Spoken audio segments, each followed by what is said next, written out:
কবিতাৰ শিৰোনাম তোমাৰ উপস্থিতি। প্ৰেমৰ উন্মাদ ধুমুহাজাক মোৰ হৃদয়ত যেতিয়া বলিছিল, যৌৱনৰ সেই দুপৰ বেলা তোমাৰ সঁহাৰি বিচাৰি ময়ো হৈ পৰিছিলোঁ আত্মহাৰা।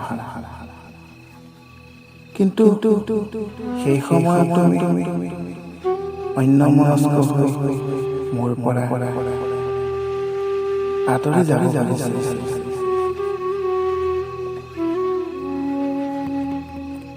আনৰ প্ৰতি থকা ব্যাকুলতাই পাহৰাই পেলাইছিল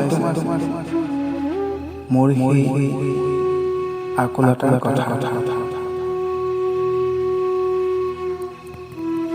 কিন্তু এতিয়া দেখা নাই মোৰ জীৱনৰ আকাশত ৰাঙলী সেউজে হেঙুলী ৰহণ ছটিয়াই, পশ্চিমৰ আকাশত মেলা নিমকা। এতিয়া মোৰ জীৱন আকাশ ধুঁৱলী চৌপাশে কেৱল এন্ধাৰে আন্ধাৰ।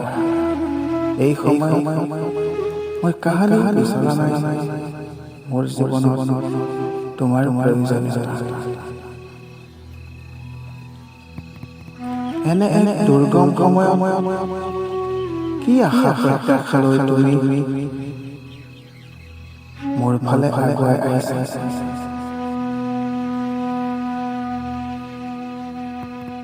তোমাৰ সঁহাৰি জনাবলৈ অপাৰক এতিয়া। সেয়ে মোৰ জীৱনত এতিয়া তোমাৰ উপস্থিতি মই বিচৰা নাই। ধন্যবাদ।